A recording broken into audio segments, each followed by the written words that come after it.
Sup, motherfuckers? It's the Ego Review, settling in for the long haul. Oh, yeah. Looking down and seeing that counter, and it's 11 seconds of 3 hours, 7 minutes, and 53 seconds. Anyone knows what's even funnier? I cut out about 45 minutes of grinding. Fucking Jesus. Okay, so wait, this is a point and click. Oh, okay. Yeah, we're getting in right into it. What's going on? It's become a turn-based space battle simulator. Jesus shit. But, this was a supposed to lose fight, obviously. Oh, Daniel Gordon. See, we were playing video games on company time. My word, this is interesting. That's us. Daniel's you again. Yes. So, what I wanted This is literally your data entry job. Well, what I wanted to say introducing Galaxy of Fantabulous Wonderment is this is essentially the exact same idea as Rob Blanc, but filtered through me, slightly older, slightly more cynical. And a bit better. So it's clueless human twonk is abducted by aliens and has space adventures, but this time, like, in a new way. Yeah, okay. So we've got a whole new clueless twonk. Yeah, who is a data entry clerk. What's that job like, Yahtzee? And unlike Rob Blanc, he's a skinny little twerp. Whereas, Rob Blanc was like buff and ladies loved him. Yeah, well, the young boys seem to like him. Yeah.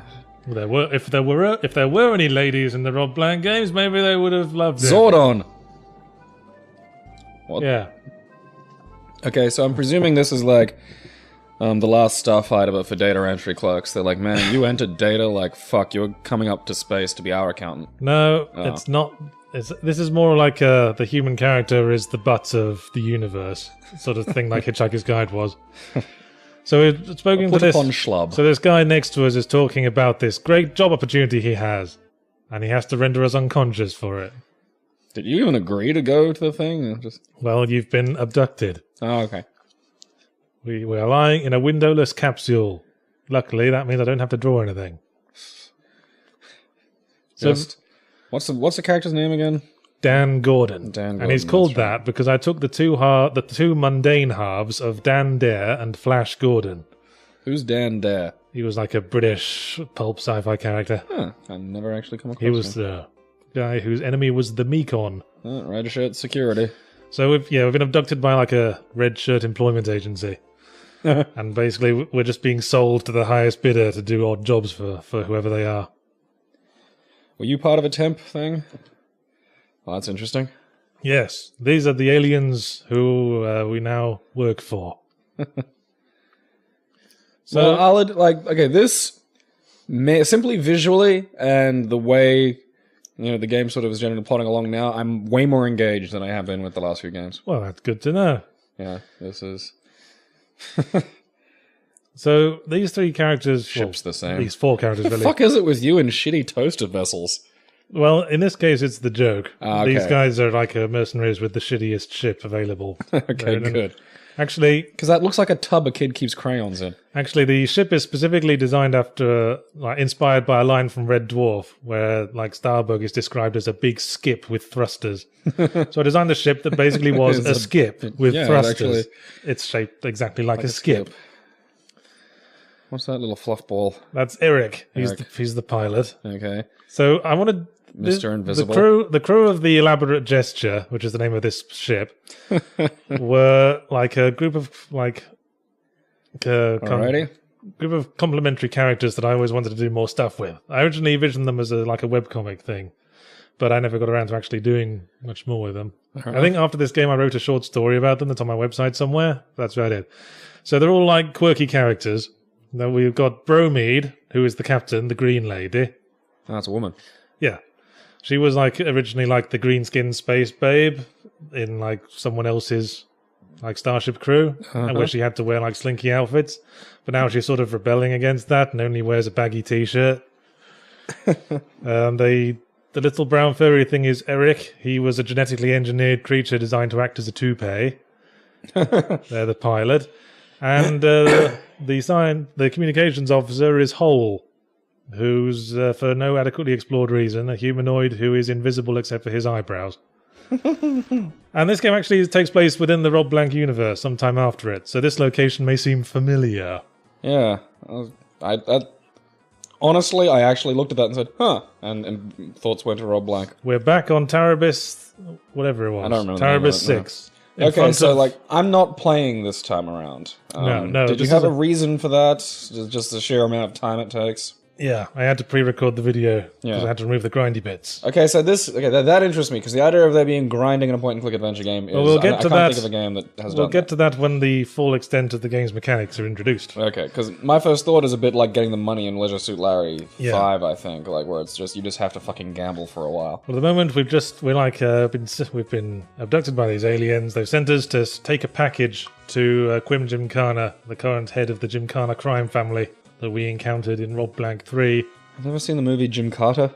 No. That's a karate movie about a gymnast who fuses gymnastics and karate. Yes, you've told me about it before. It just, I don't know, it's almost exactly like Jim Carter.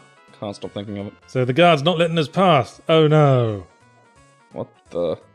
So this is like the adventure game aspect of the game. Okay, so you just walk around on planets, you use stuff, pick up stuff, use it on things, and let's throw a brick through this window. That kid looks like he's leaning against the wall with his forehead.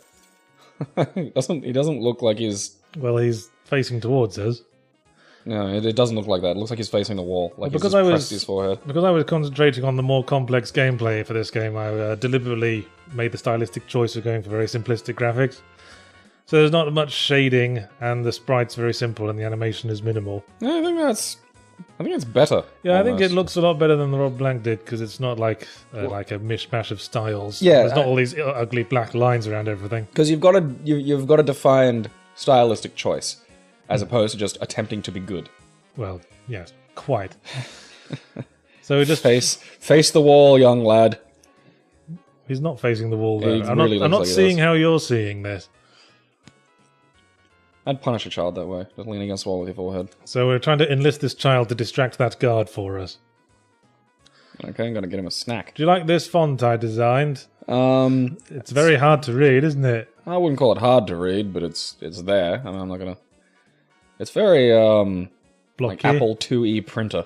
If you say so. Okay, so I just ran in and stole a gun. That's not what we were thinking when we thought distraction, kiddo, but look, you know... Well, whatever works. Yeah. Your party. Let's see if I can maximize this without screwing stuff up.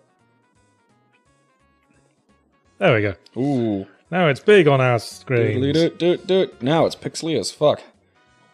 Package! Yep, delivering the package. We've completed our objective. So now we will transition clunkily to the main plot somehow. Okie dokie. And he's accusing us of being an assassin of some description. He's accusing us of carrying a bomb.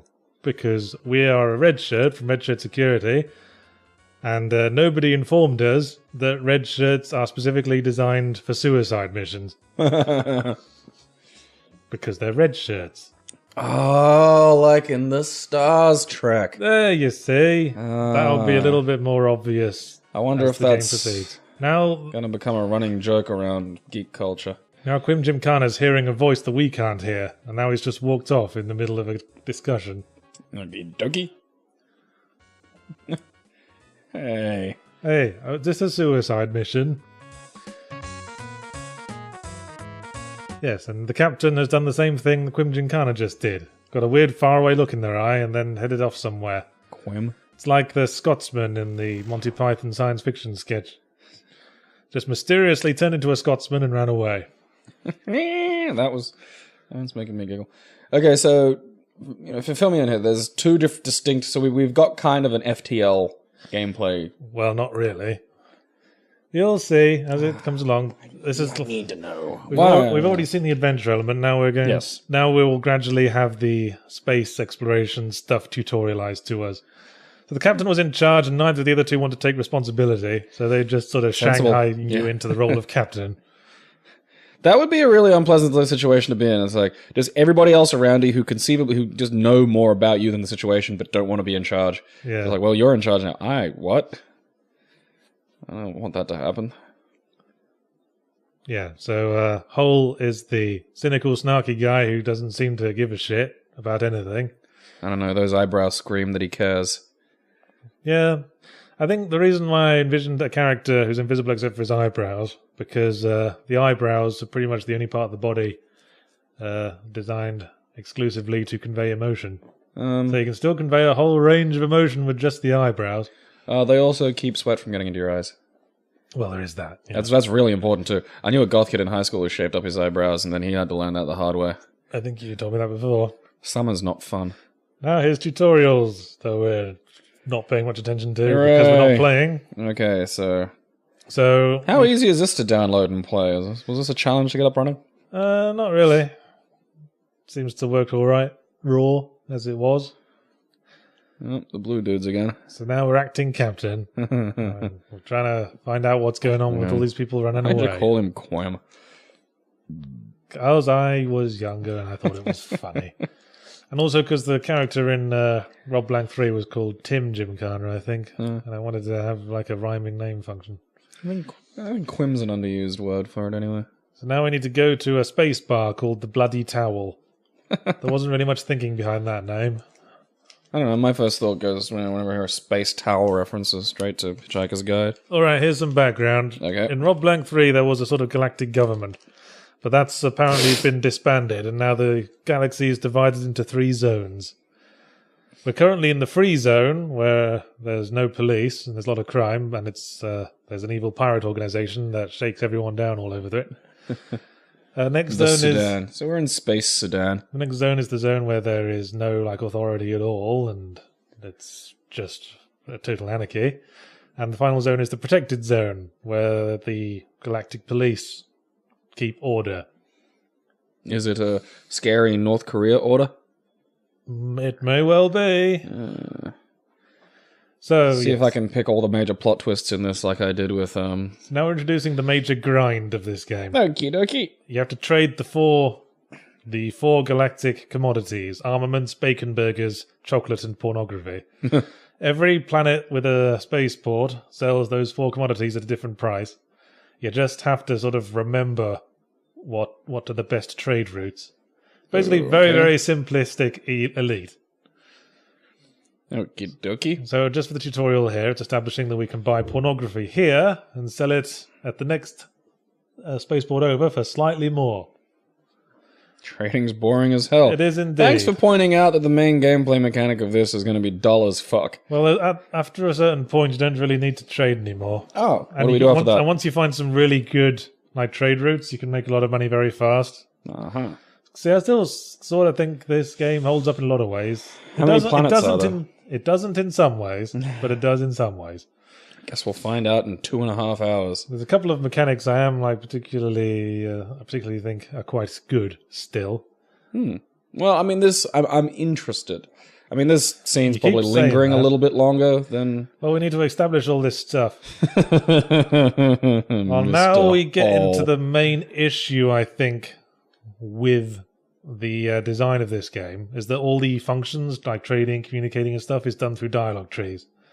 And I think there's quite a large click-to-action ratio. You have to click on a lot of stuff to do a couple of very simple things. We're going to establish the characters in a sort of tell, don't show style with the in-game database. We can acquire database entries on a lot of things in the game world once we have a scanner. Oh yeah, Eric is technically female because she has a modified female sex organ used for adhering to someone's cranium. And Hole and Eric are technically married. Fair enough. And Hole is short for Holy Good Fucking Christ, he's invisible except for his eyebrows.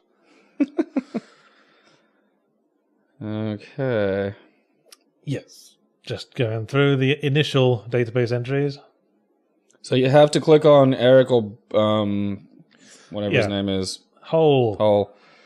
Yeah, you click on Hole to communicate with people. That's how you trade and get fuel. And Yeah, I can see what you repair mean. Like shields and that stuff. it is. You're just like, okay, hurry up. So what I would do if I was making this game today is I'd just mouse over Hole and have a bunch of options appear above him, like open Mouse trading, over Hole. open spaceport, open communications, and then it will go into like integrated GUIs where you could trade all the commodities at once. But as it is, you have to trade commodities one at a time through dialogue trees, which is way too many clicks. This is a bad amount of clicks for an action. See all the fuss we had to go through just to buy some pornography there. It's like living in North Korea. Is that the whole of space? No, this is just the free zone.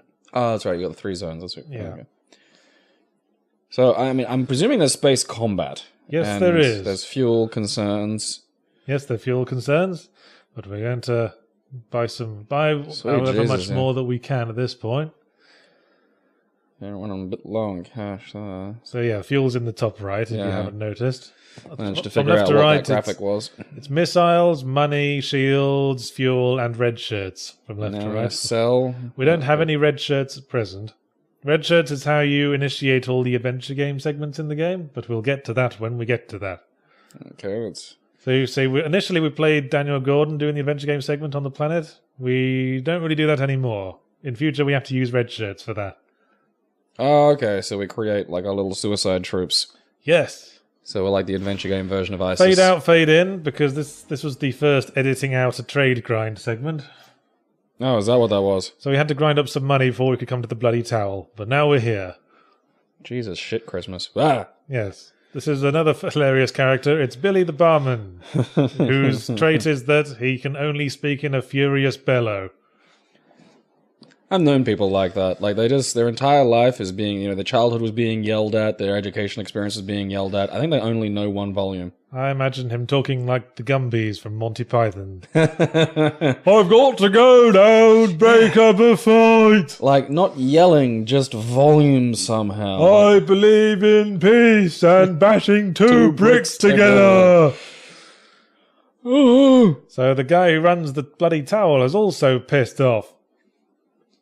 So we need to beam someone down to the bloody towel to investigate, but no one goes on away missions themselves in these troubled times. Okay. See, this is interesting. Like, everyone's vanished. I'm curious. You keep saying that. Well, yeah, because most of the other games I'm just kind of like dawdling through. Like, I'm playing them for the purposes of playing a game.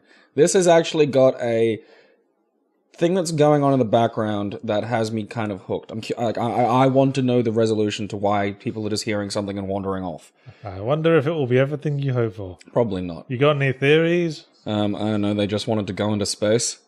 Oh, a low blow there. Take that. So this is more tutorializing we're not paying galaxy attention sucks. to. Yeah, that's fine. It's probably just as well we didn't make me play this, because I'd have gotten fucking fidgety. Yeah, you probably would have been. We're establishing now that we have to go all the way to the free zone to buy some red shirts, and we have to trade our way across. Because just me getting the trading going would have taken fucking forever. Yeah. I mean, ideally when you're playing this It doesn't game... even tell you how much of what you've got. Ideally when you play this game, you should have like a pen and paper, and then keep track of what the best prices are. But I managed to get through this without, just by remembering what the highest things, the highest prices. Like, for example, it's established in that conversation with Billy that you can sell armaments for a good price here. Is armaments separate to your personal ammunition? Yes, that's just a commodity. Okay. See, there's a sort of there's a trade-off with certain things. Like the best trade routes involve like armaments and pornography. Those are the most expensive things with the most varied prices. Mm-hmm. But they're illegal goods in the protected zone. So if you start selling them there, the police start coming after you. You can sell them freely in the lifeless zone and the free zone. But in the lifeless zone, you get attacked by random space monsters, and in the free zone, the Kolthorpe show up and demand tribute, which is always a percentage of the money you've got. And you can choose not to pay and fight them instead, at which point the Kolthorpe will attack you on sight. And there's no getting away from that. You're like basically on their hit list for the rest of the game. So that doesn't seem very fair. Well, that's what you get when you want to trade in the free zone. Yeah, it's free. Completely free, except for the government of criminals that always occur in every one of these fucking demented libertarian paradises. Okay, so... Oh, hey, a fucking thing. Yeah, so I decided that since we were leaving the sector now, the Kolthorpe were demanding a percentage of our 1,000 credits that we had. So I thought, fuck it. I'm going to introduce combat and show... What's a tractor? What? Tractor beam and flee scan. Yeah, we don't actually have a tractor beam or a scanner installed right now. Oh. But when we do, those will explain what they do. Yeah. At the moment, we can just fire missiles at them, which is always double your weapon strength, and I think always hits. Whereas Interesting. if you just use the normal laser, there's a chance it will miss, and it's half strength. So we just pass through the wormhole into the lifeless zone. Oh, okay. And Go, talkie toupee. now we're establishing that every zone has a bulletin board that can give you some leads on how to make some money in this sector. Huh. Could reskin this to a Cowboy Bebop game. You certainly could. I think Cowboy Bebop is like the model for this sort of genre of, clapped out space mercenaries. We're also reflected by Firefly and Red Dwarf and that sort of thing. Has there been a game that sort of did that with sort of a space action or third person action? Wing Commander, Privateer, maybe an Acronox. Like falls under those headings. That second one. Possibly. Necronox. Yeah, that's a lesser known game, but critically acclaimed, but kind of failed. How old is it? Pretty old. It was one of the games that came out of the Ion Storm experiment. What was that? The John Ramirez thing. It also produced Deus Ex and Daikatana. It's a shame Daikatana dragged everyone else down, because Anachronox and Deus Ex were both alright. Holy Jesus, did Daikatana just drag. That was a black hole. It's like the Gate tragedy and fucking... Yeah, that sucked up quite a lot of stuff. The Daikatana tragedy. What's Romero doing these days? Hoping people don't remember Daikatana, probably. Wakes up every day. Swings his feet off the edge of the bed. Here we are in the lifeless zone. The yellow crosses are traders and spaceports. Not every sphere has one. Oh no, it's a sparkle crab. These are like space-going life forms that attack us in the lifeless zone. And also have lasers for some reason. So they drop meat that you can turn into bacon burgers. Other types of enemies will drop commodities from their cargo holds. Yeah. This is a planet, I think, when you're ready, me. Thank you. This is the bit where I went to the bathroom. Yeah, I think I was checking my phone. I think I just got a text. Yes, I think this is Itegan 3, which was a planet also in Rob Blanc. This was in Rob Blanc 2. See, the continuity with Rob Blanc is that sometime after Rob Blanc 3, Rob Blanc and Paul Grewald mysteriously disappeared. and after That's that, called eloping. And after that, the galactic government collapsed. Right. Our gay presidents have both vanished. Government's off. Everything's over. So now all that weird, really naive sci-fi stuff my 16-year-old self wrote has been retconned out of existence, and now we're in cynical, nasty space that my slightly older self designed. That older has a shitty data entry job Yahtzee has built. Yeah, I think I would have done it this time. When did you release this one? After 7 Days of Skeptics, so I was already in Australia. I'm not sure. No, this is Maybe in around 04, 05. when did you come to Australia? 03. 03. Wow, that's getting a while ago now. Okay, now we're in the protected zone, which is protected by the cops, so we will never get attacked in this zone, but we can't sell armaments or porn. No porn. How dare you? There's actually fascists. one of the better trade routes in this sector, because there's a planet that sells bacon burgers for 2 credits, and another planet that buys it for 9. So I think that's like the bulk of my trade grind for this game. Back and forth. And you just have to warp back and forth. Yeah, I mean, that's one way to make money. You can make money in other ways, but Such if you just want to make money to get through the game, the best way to do it is just to trade from the other trade routes. We'll establish the other things you can do as they come up. How about that? Oh, okay. Well, I didn't. You can deliberately hunt enemies. You can tell Eric to just sort of hunt around this sector, so you can get into random fights like the ones you get into during the warps. So you can sort of hunt bacon burger meat. Yep, and you can hunt in the protected zone to hunt innocent traders, but obviously the police will come after you if you do that. Can you do bounty hunting? No, not. You can go into the go back to the free zone and hunt Culthorpe. Every Culthorpe you kill will drop a certain amount of Culthorpe banners. You take them to the Centre of Justice, which is that space station in the bottom right. Mm-hmm. They will give you 100 credits for each one you submit. Mm. So now we're on Frumius Prime, which is where we buy red shirts and upgrade our ship. This is like the technocratic planet. Mini machines, Onyx. We're getting through those game mechanics. Most of them will bam. Most of them will be established fairly quickly, and then it's the rest of the 3 hours. I can't believe this goes for 3 hours. Yeah, don't worry. I cut out most of the really boring tradey bits. Holy Jesus. Okay. Okay, so we can get more missiles. We can upgrade capacity. Early game, it's smart to upgrade your cargo bay, so you can do more trading, trade more stuff at once, make more money faster. So we bought the external scanner and the tractor beam. Okay. They're going to be important. You can also improve your chance of evading shots, make your lasers more powerful, which in turn makes your missiles more powerful. Improve your number of shields, just your basic upgradey sort of station. Now we're going to buy some red shirts. 100 credits for a team of 5. Lifetime servitude. It's lifetime, not yours. And I think red shirts is one of my favourite mechanics of this game. Once we start using them, I'll show you why.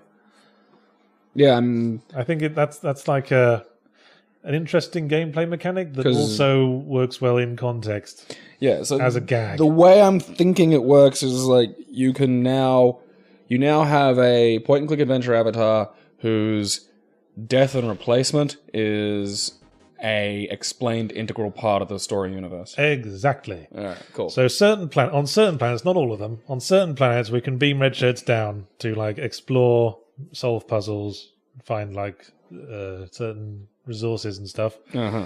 But we can't beam red shirts back up. So actually part of the challenge when you're a red shirt on a planet is to find a way to die so that you can go back to the cockpit view. So yeah, a red shirt always die. Red shirts always die once they're beamed down. They're dead men from the moment they beam. They're dead. But yes, they've all got a shared inventory because of science fiction. Their pocket dimension is connected. So we're just trading up some money, and this is me demonstrating the scanning mechanic. So we've scanned a planet, and that will add like a little bit of flavor text on the planet to our database. We'll look at all of that at the end of the story, all in one go. Lovely. So fade out, fade up, and get some more upgrades, because I've been trade grinding a bit. And get the scan down. It's a city planet, because there's lights on the planet's surface. Yeah. Can you tell? Hyperspace. Peacefully enlightened Riemann homework. Illegal goods, armaments, and porn. Yeah, because it's peaceful. Don't want no armaments. I want my guns and porn. Well, all the planets in this sector have armaments and porn as illegal goods. Oh, right. The illegal goods is the category. Okay, yeah. There's a colon there I didn't spot. So, yes, we're going to go to Remus, and this is going to establish another interesting game mechanic. Woo! I hope it's as interesting as the trading one. Well, we've already sort of established it. We've been scanning planets and stuff. We can also get a hand scanner that will allow us to scan stuff on planet surfaces with our red shirts. So we got like a... And some of them, like, our database entries. And when we go to this planet, we can talk to this guy and hand over all our new database entries, and he will give us 50 credits for each. So you're going to work for the Hitchhiker's Guide to the Galaxy? Yes. I think that comparison was made by the Home of the Underdogs, when it was available to download there. Oh, God, I remember Home of the Underdogs. Is that still going? I don't know, probably. You've moved on. They haven't. Yeah, I used to hang out on their forums a lot. What was that like? Just a forum. I never participated in a lot of forums. It just turned into the usual cliquey bullshit. Were you at the top of this clique with your... Oh, yeah. King Shit of Fuck Mountain, remember? Fade out, fade up. A lot of point-and-click adventure games in Fuck Mountain. Okay. I think now I'm going to establish what happens if you run out of fuel in the middle of a warp jump. Is it a death or... Well, just watch and see.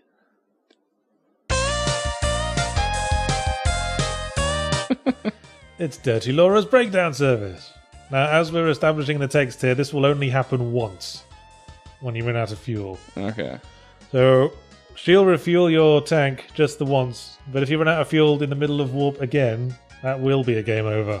Okay. So I did put a warning in. That was me having learned better game design chops. I presume she's called Dirty Laura because she's really into shit play. No, because she's a mechanic. She's covered in grease stains. And is into shit play. Yeah. I mean, that's just I think that goes without saying. I'll just take it as read. I think it's heavily implied. You're worse than me sometimes. So this is the planet where they sell burgers for a huge amount. Ooh. That's why I've been going there a lot. I could go a fucking burger. And jokingly, that planet's called Quorn. Oh, Which is yeah, the name that of weird... a meat substitute. Which is obviously... Perhaps might explain why real meat goes for so much there. Where'd you steal that music from? Oh, all the music in this game I nicked from RPG Maker. Okay, well, is that like open source for RPG Maker? Do they go here, have music? Well, I presume since they let you use their music on your RPG projects, they were fine with it being used elsewhere. But I don't know. If these were free games, who cares? That's right. When there's no money, you can't complain. If they want any percentage of nothing, they're welcome to it. You can photocopy your bum and mail them. But yeah, the trouble with the RPG Maker music is that it was all designed to loop, but within the RPG Maker code framework. And when I use it in AGS, for some reason, every single track doesn't loop properly. Like there's a brief pause at the end of the track, and then it starts looping again. Oh, that's so annoying. And that will become yeah. Oh, we beamed down our first red shirt. Oh, shit. Now that we come back to the bloody towel. So, yes, in the corner there is a Boogie Boogie Uprising machine, which is a pun on Dance Dance Revolution. And here's some more hilarious characters. Alright, that's interesting. Someone's exploded over there. Yeah, well, in that room, as we will establish in conversation, the Colthorpe are having a party. So probably not smart to go in there. Okay, does the red shirt look the same every time? Yep. It's always the same. Like they establish in dialogue that they're usually clones. And they abducted Dan at the start of the game just because, resources were a bit tight temporarily. But all the red shirts we use will be clones. That's kind of nifty. So, yeah, no one knows why people are disappearing. And Billy's selling a bottle of vodka for 500 credits. We don't have the money for that, but we will need it for a future puzzle. Oh. So you can come back to the locations you visited and beam down another dude. Yeah, you can beam down as many as you like, as long as you have the red shirts. That's interesting.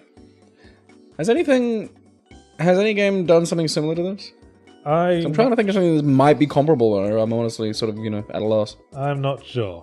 There you go. Something original, and that should be. You should reuse this before somebody else steals it.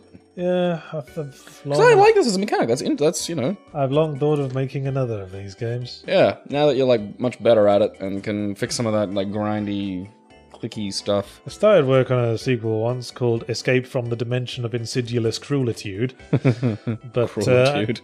I didn't get terribly far into that. I made a lot of the infrastructure and the framework, but I couldn't be asked to finish off the actual story mode. So these would work great as mobile games. Perhaps sometime we'll do sort of unfinished builds retrospective in this series. Get to look through some of your concept art. So we're talking do concept art? No. Oh, okay. Of course not. I make pixel art. I just do it straight concept into art, stick figures of what I imagine Yahtzee would have drawn. So this character is Whistler, the mysterious entrepreneur. Oh, okay. He offers a respray job, so if the Galactic Police are after you, he can wipe your. All right. He can wipe you, but it so doesn't even work. in space, people are confused by paint shifts. But it doesn't fool the Colthorpe. Huh. Because they probably do it. That's why they're like, you've just done. We do that. Fuck you. We know it's you. All right, we're broke and we're in a bar. Yeah, Whistler's also who you buy a handheld scanner from. Hmm. JD is a reference to John Defoe from 7 Days a Skeptic. Yeah, is that what that is? Yeah, the red shirt has never looked at himself because he's a clone. He's just been in a vat. Yeah. He's only 20 minutes old. I smell poo! No, don't want to. No, don't make me. What's happening? Oh yeah, we mentioned the disappearances to Whistler, and now he's passing his confidential information. Did you get that little joke there? He went, psst, and you replied, not yet, I haven't. I thought he was ripping his shit. Yes, So he's directing your attentions to Thermos 8, which is a planet in the protected zone. Like, that's where the missing people have been going. What are they for? Why are But they? he doesn't know why. Because, yeah, I mean, it can't be for just manpower, because you have red shirts. So what possible reason? This will be... I won't actually pick all the plot developments like I did with, what was it? 6 Days, a Septic Tank? 7 Days a Skeptic, Okay. Because he said, with a slightly bridled air. someone I know, watched the video we did, was like, you picked... Because they presumed that you'd told me about the game or something before I played it. Because I sat there and picked every goddamn thing that was about to happen. Yeah, that was weird. And for the record, I have never played that game. I've never looked through a FAQ. I've heard of it. That's it. So you claim. Yeah. I went home and relentlessly researched it just so I could make Yahtzee look slightly foolish. Well, this guy's offering money Ooh, if we let's do the beat thing. the high score on Boogie Boogie Uprising. So here's a mini game. Oh shit. You're actually doing it. You're doing a Yes. little mini game and a fucking point and click. It's a rhythm mini game. It doesn't line up with the music at all, Spectacular. but it's a mini game. So like every other mini game and a point and click adventure game, it is poorly implemented and doesn't quite work. Yeah, it's just tapping the cursor keys as they come up. Oh, missed one there, I think. You fool. Reminds me of having to get the cheat for Stooge Fighter in Space Quest 6. Yeah. Hey, you know what's hilarious? Huh? We're gonna have to do this 3 times. And I didn't cut any of it out. Well, my chickens are coming home to roost. Your boogie's finished, Boogie Man. Alright, Mustachio, what's the deal? But of course, he's gonna up the stakes now. He's offering 1 million credits if we do the next myth. Will you stop fucking yawning? I'm sleepy. Well, I asked you if your energy was up before we started this. It was, and then we started. I offered you snacks. Okay, for the record, the snack Yahtzee offered me just out of the corner of my vision were chocolate-covered strawberries, Yeah. which is an odd thing to just present people with. Well, my girlfriend gave me them. I don't want them to go off. That's fair. They were nice. Lovely, exuberant, lovely. Yay, smashing, lovely, smashing. smashing. That should be the thing. We should have to like sing along with the boogie woogie doodad. Okay. Your boogie's finished, Boogie Man. Oh. So obviously he's not going to give us 1 million credits. Oh, fuck you! I am gonna skull fuck your stupid sunglasses, you mustache piece of shit. But what he can do is tell us where to find a treasure, which is one of the collectible side quests. Fuck you, Game Spy icon. There are 3 Krun scepters Oh. hidden throughout the universe. If you get all 3, you can get a special reward. Are these like game necessary, or are some of these like side quests you can do? This is a side quest. Oh, cool. So we're doing it for a 3rd time now. Yes. Okay, the last time. Exuberant, kicking rad, lovely, smashing, kicking rad, splendid, Jesus, splendid, shit smashing, kicking rad, titties. exuberant, lovely, exuberant, smashing, kicking rad, smashing, splendid, kicking rad, smashing, exuberant, lovely, yay. Kicking rad, smashing, splendid, kicking rad, smashing, kicking rad, yay, lovely, exuberant, lovely, yay, lovely, exuberant, lovely, exuberant, kicking rad, Have exuberant. you ever watched those splendid, yay. videos of the Dance Dance Revolution mutants? Kicking rad, exuberant, splendid, smashing, yay, lovely, splendid, smashing, exuberant, splendid, lovely, exuberant, yay, lovely, splendid, yay, splendid, lovely, smashing, lovely, smashing. Must try harder, get off, must try harder, must try harder, splendid, kicking rad, splendid, smashing, you, lovely, you exuberant. Boogie's Fat finished. elephant hoofed. Yeah, now give me my fucking shit, you cum dump. You have to go to Itigan 5 and keep heading south from where you beam down, and that will. Oh no! I accidentally spilled toxic virus in your face. Okay, so the red shot has to die to return to this and progress with Yeah. it. Alright, If- so if that that- was a deliberately, like, it's a fun thing to try and find a way to kill the red shot. Yeah, if that hadn't happened, we could have just walked right, and then we would have been killed by the Kelthorpe. Do you do a lot of funny kill animations? There's 1 or 2. People getting exploded and ripped up? We're getting some Mortal Kombat-ness in here? Now. Oh yes, the casino's reopened, Yay! so you can go. We can go back to Tarabis 6 and do more stuff there. Whistler's definitely not stolen items. Yep. I like that he tells me that they're definitely not stolen. That's, you know, now I can feel safe as a consumer. That's the joke. Yeah, Fuck you, other ship. we've pissed off the Goldthorpe, but we're pretty Pretty badass now. yeah, we're pretty leveled up. So there's not really anything that's going to be able to challenge us for quite a while. Huh. If we keep killing enemies, they'll get increasingly harder. Okay, So, does that happen if you flee them? No. So there you go. There's a good split between the killing and the fleeing mechanic. Yes. That's nice to see. A lot of things don't do that. But it does mean that if you put a lot of effort into trading and upgrading early on, without doing much combat, then you can get really, really overpowered. That's what you want. Make yourself feel powerful. Like, fuck you! So basically... King Dick in space. Basically, nothing will challenge us in combat again, because I've ground up a bit. And gotten all the upgrades before the plot really kicked in. Wonderful. Marvelous. Oh, well... Okay, so we're going to set a hyperspace. There's... Yeah. Alright, yeah. We're going to head back to... we're going to visit Necronox Belt, which was one of the locations that Rob Blank 3 claimed we'd be visiting, but we ended up not visiting. Because fuck it. This works hard. Alright, so why are we going to integer whatever yet? Yeah, we're going to go to Itigan 5, and that will introduce the mechanic of infinite planets. Because some planets, there's a limited area you can move around in, like at the Bloody Tower and Tower of the Six. Other planets are infinite, and we will establish what happens there once we get back to Itigan. I'm fucking excited. When I say infinite, there's only one background, but you see it a lot. It's actually a very complex procedural generation system. You've only got 6 fuel left. Yeah, it won't be a problem, though. We can just get fuel up at Itigan. Okay. Because there's a spaceport there. So there is... We won't go to Slovak 6 yet, but we'll go there later because there's a mini-game there. Filthy Slovaks. Oh, alright, that ended quickly. Yes, so being down a red shirt. Away we go. Boop. So on these planets, sometimes we're given directions to take that will lead us to a specific location.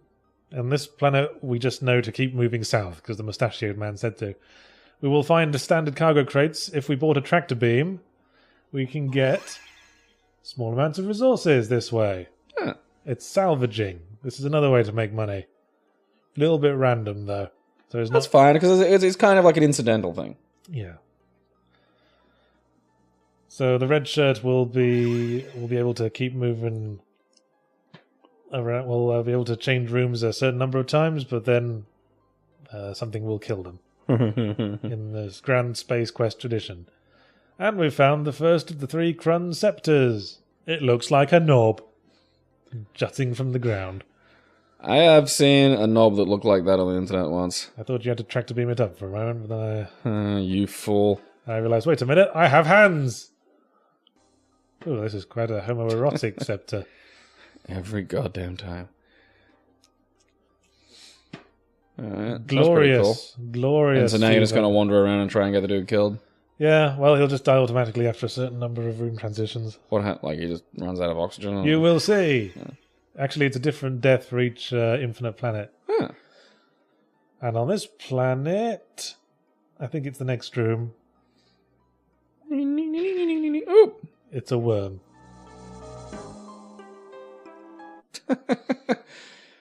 Got swallowed by the ground wang. Just devoured. Silly. I mean, it was obviously there. I couldn't hear the rumbling. He was walking with rhythm. That's the problem. Walk without rhythm, and you won't attract the worm. I got that. Yep. Yeah. What? Yes, recharging just had shields. A mouth stroke. Okay. Recharging shields always cost the same amount, no matter how many shields need to be recharged. So it's more economical to wait until your shields are low, but that is a higher risk. Ha ha ha ha. Oh yes, in the Lifeless Zone, you're also attacked by antisocial traders. Oh, we're out of fucking hold. Yeah, those are like independent pirates who don't want to be part of the Goldthorpe. That's got to be a lucrative. What are you going to do? I'm going to get none of the protection that the major gang offers me, and... Well, the Goldthorpe are psychotic. That has been established. Just, pay your debts and try and stay off their radar.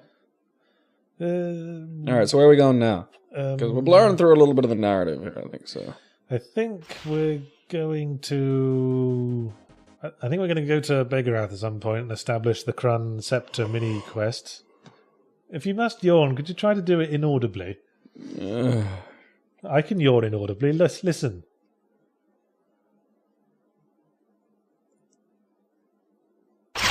I heard your jaw makes a weird clicking sound when you open it up that wide. Because there's nothing worse. When you hear someone yawning while another person's talking on a record, it kind of sounds like we're trying to establish that the person talking is boring. Don't worry, Internet. Yahtzee is not boring. It's just... yeah. How long have we been here now? How long has it got to go? We've only been here 45 minutes. Isn't the time, flashing past? Come on, power! Oh, hey, it's another Rob Blanc reference. Do you remember Bernard Tospot on Begarath 3? Yeah, sure, why not? He almost raped Paul when he was dressed as a lady. Okay, that's like all of the characters in that game. So Tospot was the antique dealer, and he's the one looking for the scepters. The reclusive antique dealer. So we only deal with him through his secretary, who looks identical to Dirty Laura because I didn't want to make another sprite. This is Filthy Jenny. She's into pee. Yes. She's grimy Laura. Water spots. She's besmirched Penelope. Piss on my face. So yes, counterintuitively, we need to gather all three into a nice package before we can give them to him. That is counterintuitive. He won't take them one at a time. Want one of these things you really want? No. What? No, I want all of them. Yeah, but I figured you could just hang on to this one for now. I mean, you've got two, then you just have to... Fuck it, fine. So we'll hand in the database for an extra bit of cash. Oh, 150. Yay. And then, I think we're going to go to Thermos and continue the plot. This was the planet Whistler directed us towards, where the missing people have been going. Sans... I suppose. No, we can't. Stop getting ice cream. Stop asking. You don't even eat things, you fucking hairball. Maybe he does. You don't know that. Nah, he's like the alien from Dark Star. He's a life form. He's got processed. Wait, isn't it a she? Well, everyone keeps calling him a he. I think maybe. Oh, well, there you go. It's a transgender character. Yeah, you're just misgendering it purposefully to hurt the transgender community. The thing is, Eric's only biologically female because he's got a genetically engineered vagina. That old chestnut. But he seems to identify as male. Okay, so you're respecting his life choice. Yes. Yeah. So settle the fuck down, you angry internet horde. So then it's we're already on thermostat. So south, south. Yeah. South, south, south, east, east, south. No. This is the volcanic background. It looks a little bit like the volcanic planet from Space Quest 3. If you made another version of these, the red shirts could be a little bit like Lemmings, where some of them might have, different utilities. Well, they could have, different hair colours. Yeah, some could be different sort of planets you send them down to could have different sort of things. Some could jump and you can have a platforming game. Some could be... That's not the platforming game, but there will be a platforming game later. Oh, shit! Called it! But until then, we've got another mini-game coming up.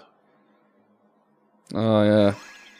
So we tractor beamed the lid off, so we needed to buy one of those to proceed. Oh, So now there's all these Culthorpe patrolling this complex. So now it's time for the stealth mission. Alright. First, we have to kill Devo. Colonel, I found Metal Gear. Metal Gear? Metal Gear? Yeah, there's basically just walk into the alcoves. Oh. And they can't see you. I'll just do a crafty save. Pew! Pew pew! How will we make it to that alcove? Nice original series Miles red shirt away. uniform he's got on. I like the original series red shirts. I dressed up as one of them once for the bar. Yeah. A comfortable outfit. So the Culthorpe can spot you, I think, 3 times before they kill you. Fair enough. What's their vision like? Can they see from this if they turn around? That's it. Yeah, I think they can see you as long as they're facing you. And you're Fair not in enough. an alcove. So that's a dead end. Quickly, man. Run! No! No! Oh, god damn it. Wait, what? You're invisible there? Yeah. Of course you are! Well, there's an invisible wall there. Yeah, Just I like the know. alcove. I'm just playing the silly buggers. It's a shame you can't knock them out or shoot them or something. Well, this is not that kind of game. This is a game about being a bunch of low-lifes who are shit at everything. This isn't a game about action heroes. This is a game about unworthy heroes. Who quirky types. Get by using their unworthy skills of sneakiness and trading. Fucking Jews. We're a data entry clerk, a toupee, and a guy who doesn't want to get involved. Data entry clerk, a toupee. The fact that it's a toupee made me giggle. I just figured it was a tribble. Well, in the original comic idea, I was going to do this. They originally had a captain called Captain Blake Lazar, who was a standard sort of space hero. Uh-huh. And in a sort of William Shatner reference, Eric was his toupee. Just sat there. But then Blake Lazar died tragically, and Eric had to... Kind of like Captain Pike. Eric had to step up. Huh. So is that part of the canon of this? Like, do we hear any talk of that, or was that just actually, it will come up. Ah. So we've lost contact with the red shirt's visual thing, but the red shirt is describing that he's seeing a strange chamber full of all the missing people who are in pods. Just about to say, oh yeah, the Matrix had come out at wires. this point. We're gonna Matrix them. And there's a computer terminal connecting all these people's minds together. This is the plot of Time in the Runny. If you say so. Yeah, she was making a giant genius brain out of other people and then gonna use it to crunch the numbers to throw an asteroid. That was a terrible episode. So they found a mathematical formula on the computer. Almost like the Zero Theorem, Terry Gilliam's latest and really bad movie. I'm pretty sure I nicked that line from somewhere. Ow, my most of me. Doesn't ring a bell for me. Stylistically, I want to say it was Futurama. I don't know. If it was a Futurama line, I think I'd remember it. I mean, I know there's Ow, my sperm. Hey, enemy attack strength at 963. We can possibly win this fight. What's going on? We're being attacked by a Colthorpe freighter. Who are somehow got to the protected zone unnoticed. Well, we use the tractor beam and they can't move for 3 turns. Fuck you, Colthorpe, you fucking dicks. What the? But there's a risk with the tractor beam because it doesn't always hit. And if it doesn't, they get a free shot on you. I am the Watcher. Do you remember these guys? Yeah. The red guys in red hooded robes? Jiggle penises. Well, just the one of them today. Yes, and they've suddenly gotten a lot more serious in this game. A lot more dark and serious. They used to pimp out the Defender of the Universe. So we have to play serious now. Yes. There is an evil that works. Now we can't actually force you to do shit, so we kind of got to ask nicely or look kind of scary and imposing. They're wordy motherfuckers, mind. Yep. Now we must travel to the higher plane. You must come to the higher plane. That's our next objective. And continuing the Rob Blanc references, we need to reacquire the Riemann time drive, which was a big part of that game. Oh yeah, wasn't that the thing we were building? Yes. Look at that. Continuity. So now we have to mount a heist upon the Museum of Remus. Oh, wow. So we have to go and collect some inventory items from around the universe before we can do that. Okay, so it's like, okay, in order to break into the museum, we'll need a grappling hook. Well, we don't know what we'll need yet. Okay, so yeah, but at some point someone's going to give us a rundown. But I do happen to know what we'll need, so we'll just go and get them. Okay, so we're going to skip the bit that tells us why we need the things we're getting. Well, nothing tells you what to get, but you go to the planet and there are puzzles that need solving. It's classic adventure game style. Well, yeah, but normally the game goes, okay, you know, you'll look at the museum and it's like, all right, well, there's a ledge. I'll need something to grab onto it, and there'll be like a hook somewhere. Yeah, it's that sort of thing. Yeah, but normally they give you a vague idea about what you're doing. So just sort of bumble about and hope for the best. Possibly. Thank you for your custom. Yeah, I think I built up some money so I could go to the bloody towel and buy the hand scanner and the bottle of whiskey, which is one of the things we need. I thought it was vodka. Vodka, whatever. Okay. Well, I'm glad you paid attention. Yeah. Look at me, clued in. Well done. Da-da-da-da. You get a biscuit. Get another chocolate. You can feed me some chocolate strawberries. Perhaps I'll even let you have a go on my Oculus Rift. I do want to go on that, but you've got your like Gumby eye lenses in there. Yeah, I just have to swap them over. I just got an Oculus Rift, listeners. I bought one from a friend who was leaving the country. I do want to have a go on that. It's kick-ass. You've been playing... How do you pronounce that? There we go. For the awesome, which is, quite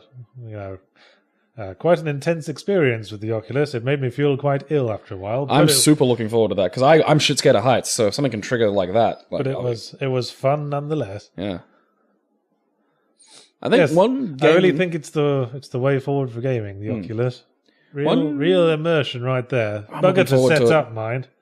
You need to change the settings based on your vision and... Oh, yeah. I mean, that's the problem, is this is a dev version, isn't it? And yeah, it's not there's no commercially available ones yet. Not officially out yet. But I mean, after about a year, when you've got like here's the commercial version out, here's people who have fiddled with it, know what they're doing, they're going to make games for it, I think it's going to be ripping good fun. Yes. Think of a game like F-Zero with that shit on, like, and a steering wheel controller. Like, that's...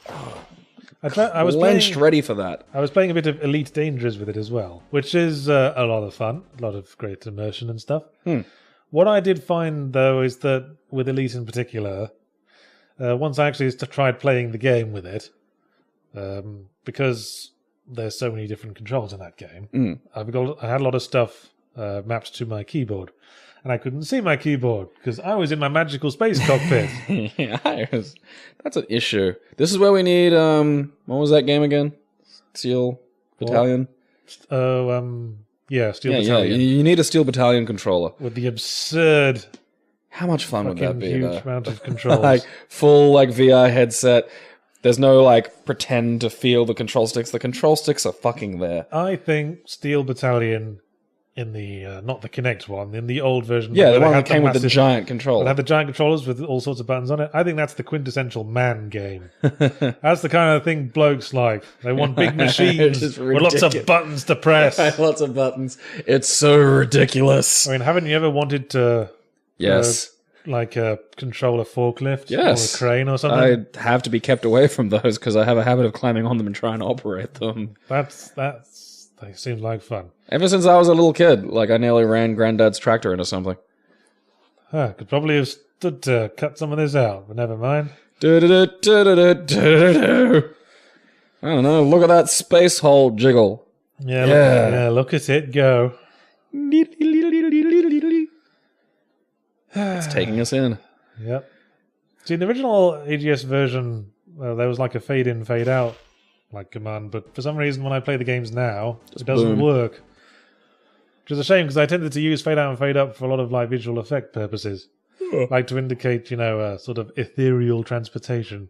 Now it's just beep. Yeah, now it's just beep. You're here. You're fucking here.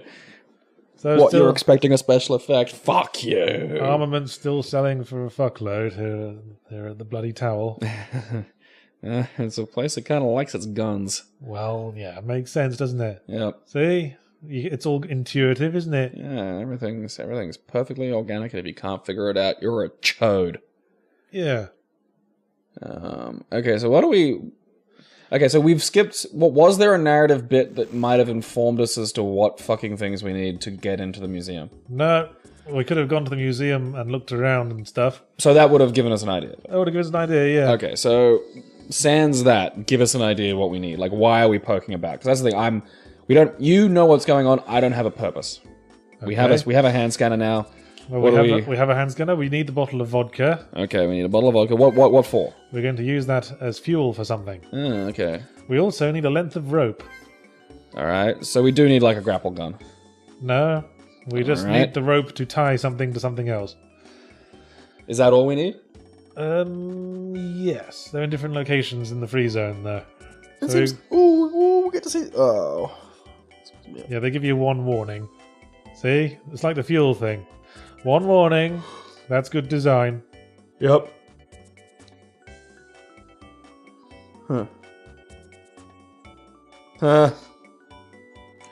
Okay, now we can... Tiny little...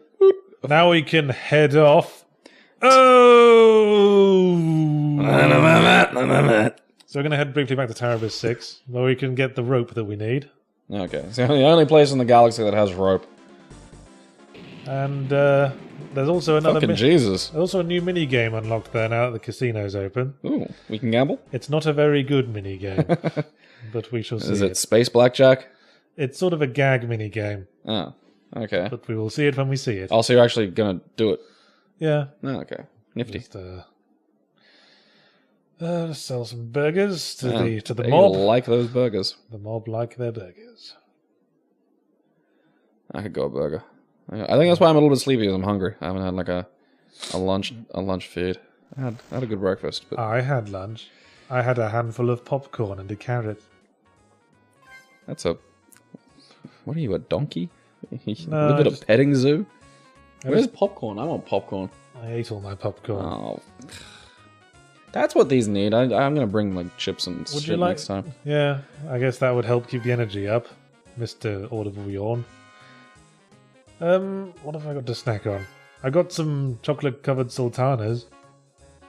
Shall I get them? No. Okay. So we scanned some things there. Oh, alright. There's What's going on in here? There's the rope. What is that guy hung himself? He tried to, yeah. Oh, well, that makes sense. I'm fathoming this now. I think the other guy will explain the rope situation. So that casino table with the gun was also in Rob Blanc 3. How's it gone? Yeah, it was like a minor little joke in Rob Blanc 3. Also the trivia machine that we saw someone else use. So that's how you do it. Yeah, that Gabriel did something weird to my brain. Gabriel just yawned, everyone. Amazing. He's Like- figured it out. For some reason, that milked my tear ducts. Like I'm crying a little bit now. I don't know why. See, he tried to hang himself, but he couldn't find anything to tie the rope to. So he just sort of held it above his head and jumped up and down. A doorknob and then take loads of sleeping pills. Well, there was no doorknob. Oh, that's right. It's the future. There's no more knobs. Yeah, so the The Culthorpe... glorious knobless society. Since Quim Gymkhana fucked off, the Culthorpe came in and muscled the place. Oh, okay. All right. So there Okay, are here's- two different. Here's the mini game. We can play a little gambling game with this guy, because all the casino machines are smashed. Okay. So what is the game? You'll see. Okay, what's he thinking about? Windows or sharks? Correct! We won 100 credits! So basically, it's a 50-50 game. It's basically Australian gambling, heads or tails. One of the other. No. So that's... You could do that if you want. Save the game. Like, just keep betting on that until you got all the money in the world. So you can get loads of cash out of that. That actually seems really simple if it's a You 50-50. can bet a maximum of... well, it's not 50-50, it's Windows or sharks. So that's a bit of a cop-out death. You just walk off screen and they go, oh, I guess that's the last we'll see of him on this planet. Huh. I did not even notice that was what happened. You should have had a car zoom by and hit you like in Leisure Suit Larry. Yes. Zoom. Well, let's not forget that I couldn't be asked. I love the passion you put into your work. There's a limit. Why are you only selling some? Because I don't have enough money. Because when you do like a maximum on like the trade thing, it just goes to the maximum amount you can store, not the maximum amount you can buy. Okay. So I didn't have enough money to get the maximum there. So if the tractor beam works, it can end a fight pretty quickly. But if it doesn't, you get a free shot upon you. Risk. Wow, Yeah, that was close, man. You're out of fuel. Risk reward. Yeah, don't worry. I'm quite mindful of fuel. I figured you actually knew how much fuel it was going to take you to get to there. Sell those armaments for a huge amount of dosh. Dude. It's a pornography store. I was buying pornography. Could have stood to cut this out, I think, but I was sort of cutting things out in a rush this morning. 'Cause I basically played through this whole game last night. Last minute edit. I've had a very busy week, and I only had time to make the playthrough video. What were you doing this week? Well, I was working on Consuming Shadows. Oh, look at that. You're working on Consuming Shadow. How's that coming along? It's coming along quite well, actually. Oh, cool. How close is it to being finished? Pretty damn close. Back to Remus 3 for the heist. Oh, so that's really all we needed was like rope and a thing. Yes. Huh. But also our wits about us. Okay. Fuck that guy. Fuck that guy's ship. Eat it. Thunk, boom, you suck, bye. Fucking indie pirates. Oh, he wants some as well, does he? Oh yeah, they got a database entry, I forgot. Pew pew! Pew. I like that it kind of cycles quickly. Like, the second your turn's over, it's their turn. Yeah, I always think with this sort of, like, turn-based combat, it's best to get it done quickly and then out of the way. Yeah. Like, Final Fantasy VI did that quite well. It's like, meow, meow, da-da-da-da-da-da-da-da-da-da-da-da-da. Attack, attack, attack, smash, smash, smash, poof, poof, gone, and back to the game. Is that the one where you could suplex a train? Well, I started to hate Final Fantasy when suddenly every single fight, it's like, camera swoops around the battlefield, monsters appear, really long attack animations for everything you do. Pacing, people, pacing. Yeah, like, I think that's fair for the, your bossy, your larger fights, but when you're just bumping into, like, fucking, grunts like and slimes every and shit. 10 feet. Pew! I don't want to do this. Okay. Oh no, we're going to Galactic Police first to hand in our banners. Got your banners, bitches. Whoa. So I think we should have Okay. quite a few now. That must be fun. This is slightly based on, well, I say based, but looks quite a bit like the Justice World station from that one episode of Red Dwarf. Yep, and we needed the database entry. I don't remember that. Yeah, it was in Series 4 where they go to like a penitentiary because No, I remember that. I don't remember getting a shot of the exterior of it. Yeah, you did. It looked a bit like a Scales of Justice. That was the point. That's the reference. I suppose I've mostly rewatched seasons 1 and 2. I haven't really watched a lot of the... I rewatched Season X last. Like the other. I haven't gone anywhere near that one. Well, I guess I didn't mind it because I rewatched it after having watched it. After having held my nose and watched it the first time. That's the one that comes after Back to Earth. Isn't Back to Earth kind of like a non-canon-y sort of... Yeah, but Back to Earth is a pile of shit. But Series X is alright because they got both writers back on. Oh, they actually get back together.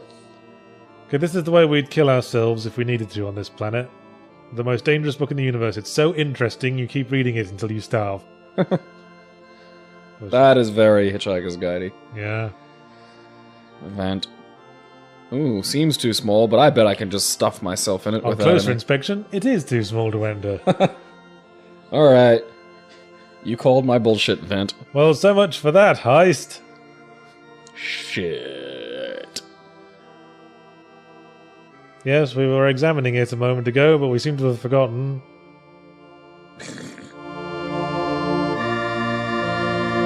Yeah, so at various parts of the game, we take control of the other crew members and use their special skills. Eric, for example, is small.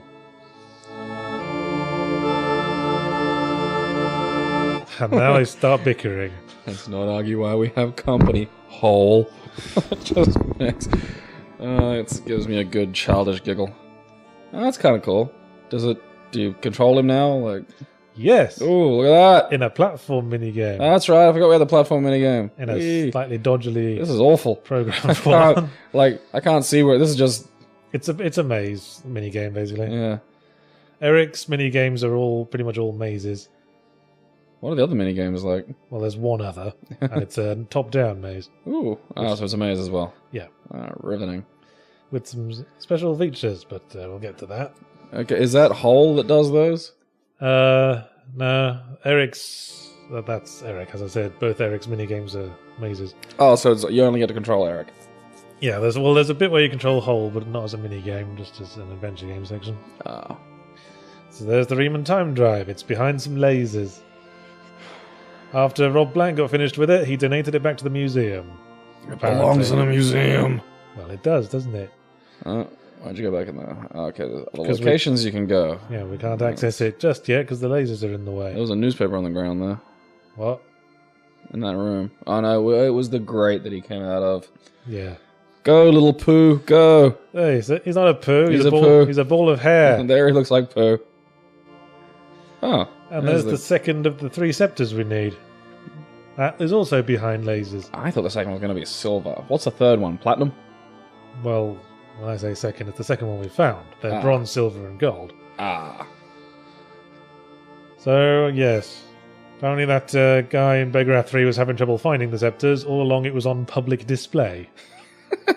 In the, One was, just on the ground. Municipal Museum of a different planet. Having trouble finding it. You mean you want it stolen, you butt plug. So here's the last place in the game where Space Captain Blake Lazar is referenced. They have all his assets here. Oh. Does this make Eric sad? No, I don't think there's any actual reference in the game to him having been the captain of the elaborate gesture. I guess, I think part of it was that the rest of the crew didn't like him. So they've all basically moved on with their lives and carved out a new career as mercenaries rather than heroes. Everyone's just ditched him. Because it's, it's a expression of the cynicism of the new age of the galaxy. Mm. So here's the puzzle. Hope is Each dead. time we switch with these wires, it switches one of these beams off. We have to remember what colour the beams were in the other places, and remove the appropriate wires. And we also need a jetpack, but it has no fuel. Where Luckily, is he keeping that? in his Vagina. Well, where's he keeping the scepter? Vagina. Else? I think all the characters just share like a virtual inventory in subspace or something. Oh, they're like science fiction. They're like the crates from Resident Evil. Yes. I wonder if I could get into the crate and then get out in the other storeroom. So we just stole a museum Chest, from really. a poorly guarded museum on a peace-loving planet. Just stole a museum from a museum. That's how Scepter. That's how grey the morality of these characters is. Nobody cares anymore. Hope is dead. Exactly. The force has dwindled. It's just kill or be killed. Just look after yourself. Yep. Sort of like a cyberpunk universe. Communities. We're all freelancers now. Yeah. I have to buy my water and oxygen from the municipal survival outlet. It's a Randian paradise. Yep.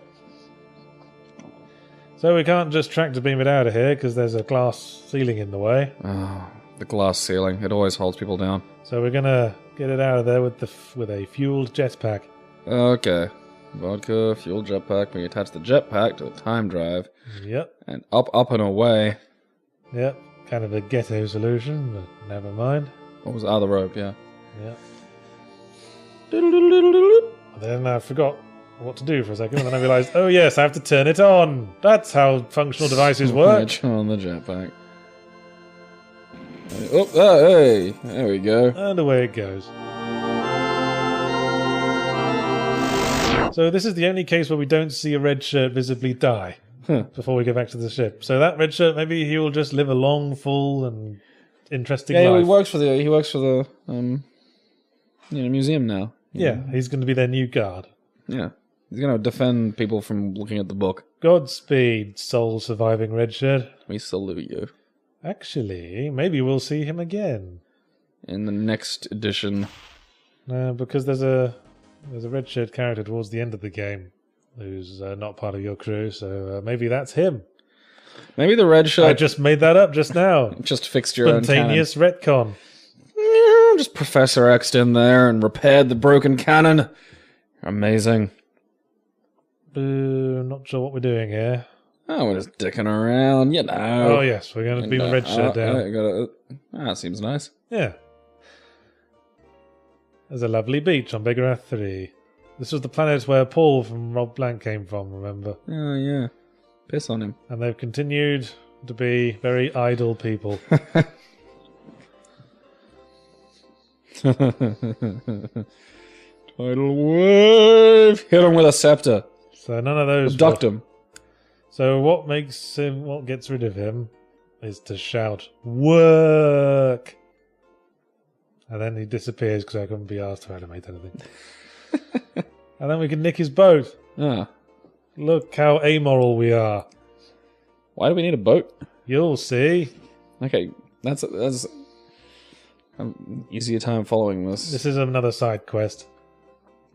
Am I getting another... Are we getting another shaft or staff or whatever? No. Oh, actually, yes. But that's an incidental aspect of this side quest. Oh, okay.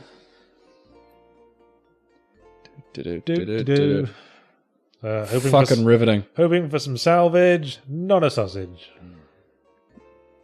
Something gonna kill us? Oh. No, yeah. Quicksand. Of course. Oh. Right. So we don't have any... So we've got the time drive. Now we need to go to a specific area in the lifeless zone to use it. Okie Which is dokie. established... Which is claimed by the game to be the same place where Rob Blanc used it to access the higher plane.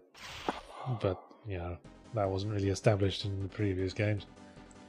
I don't know why I wanted to tie this game canonically to a game I hate now. Really, yeah, like, you've gone out of your way in a lot of situations to tie this to Rob Blanc. Yeah. Buy some more red shirts. The Again, amazing game of gay rape jokes. Again, too many clicks to do that. Yep. But we're rolling in it, so might as well get some clicks upgrades. in the game. So we're going to improve our lasers. Super shooty lasers. Are we? Yes, no, we're not. We're going to improve our evasion instead. Yes, we are. Too many clicks. So now we have fully upgraded weapons. Too many clicks. Can't upgrade them any higher. Alright, so that's it. You're the shootiest you're going to get. And Yahtzee stopped to wank at his own work. no, I just had to weigh that one up. Pros and cons. Should we get a better shield as well? Big long think. Oh. So we need to charge those up. And away we go. Alright, Footloose, Fancy Free, all powered up. We got some red shirts, we got some missiles, we got some shields. Ready? My toupee is yelling at me, my invisible man's eyebrows seem to be happy. Let's fucking rock. Or just sell some shit. Or buy some bacon burgers. Fucking riveting. I'm gonna buy some bacon burgers. You gonna eat those? Nah, I'm gonna sell them. I need burgers, that's what I fucking need. I'm gonna eat so much when I leave here. We got some So armaments. I guess we picked them up from a battle at some point. Or somewhere else. Do we get this cunt bag's fucking shafts? Staffs? Staves? Scepters. Scepters. When are we dealing with that? Because I want to get some resolution to this. Oh, we'll get it, don't you worry. Yeah, the basketball planet. Yeah. That's how you design a planet. You just draw a sphere with some lines going across it. Yeah. Ball with different colour. They're tropics. There's Cancer and there's Capricorn. Okay. Wormhole in. Let's get out of here. Open communication to wormhole. Yeah, probably could have just done with a single menu for all these options rather than dialogue trees. Yep. So that was my thought process. Oh, let's go to the black hole. Oh no, wait, let's go to the ocean world now we've got the fishing boat. Alright, so this is to get the other... Oh, Jesus. More antisocial traders. Who are shit. But, you know, the more of those we kill, the closer we get to them That looks upgrading well equipped. themselves. I'm going to mug him. Yes, here we are on a planet where there is nothing but ocean. Can you just, like, waste guys by sort of beaming them down before you've got the boat? Or do you need the boat? No, you need the boat. So there's the last scepter. It was on the ocean floor. But the real reason we're here is to catch fish. This is the minigame. We have to catch fish without hitting the sharks. Why are we doing this? You'll see. We caught a fish. Kind of like reverse Space Invaders. We caught a second fish. And a third. What happens if you hit a shark? You'll see. Pew. You got, instead of aiming for where he is, you should aim for where they are going. So why are we doing this again? Shit. Oh, well, you're gonna get like a... Couldn't be bothered to animate that either. Yeah, that's what I was looking for. I was like, oh, there'll be an animation. Nope. Ah. Oh, I accidentally pressed hunt for a fight. But, yes, just immediately left again. So why were we getting fish? Or was that just for fun? We can just sell fish. That's another way of Well, getting there's money. a specific place in the universe that wants to buy fish. Oh, is it Dolphin 5? No. Oh. Is it Dolphin 6? No. Oh, okay, well, who wants fish? Japan 12? You'll see. Oh. I can tell you the name. It won't mean anything to you. What name? It might. You never know. Pornography 20? Trying to remember the name of the planet now. Footbarb. Yeah, it's a planet in the free zone. Oh, okay. They buy fish. One we haven't been to yet. I wonder what they probably make like fish fingers. They're probably the fish finger planet. That's a probably really important planet. No, they're the restaurant planet. Where everyone goes to restaurants. You know how every planet has only one form of terrain? Yeah. There's a desert planet and an ocean planet. Well, that's the restaurant planet, where it's just restaurants. I bet that's a happening planet. Fuck you, space crab. Macro bullshit. Fucking space crabs. Got a new database entry off of it there. I'd love it if that was like there was a shit like that actually out there in space. Like, what's that? It's a fucking horrible goddamn crustacean from space. Space-going life forms. That was in Star Trek a couple of times. Yeah, it's been in a bunch of things. Here we are at the black hole. Activate the time drive. So something approaching the main plot. Nope. Oh wait, I've just remembered. We're also a space action game. It's a boss fight, but we're over-leveled. Anomalous thingy. Yes. Fucking suck it. Missile up the bum, and another. And it's dead. Looks like a beach jellyfish. It wasn't. It was the smallest graphic I think I've seen you face. Well, there's no real perspective, is there? Could have been huge for you now, but very far away. Yeah, you should have made it closer so it looks... Ooh. Yeah, if the fade had been at the appropriate time, that would have been cool. I like to think the high ones look much better than they did in Rob Blank. Yeah, they really do. Their robes have creases now. They look like they're wearing robes. Yes. Ding, ding, ding. Aww. Yes, the larger plot of this game involves the high ones becoming obsolete as a guiding force. What's... Are we going to find out what's bugging them? Or... Wow, we will see. This is one of those things that kind of gets spread across a bunch of games you didn't bother finishing. Apparently the entities victimizing them are also the entities kidnapping all the people. Oh, the Matrixes. They are controlling the Culthorpe. It's not actually a Culthorpe plot. Culthorpe are just muscle.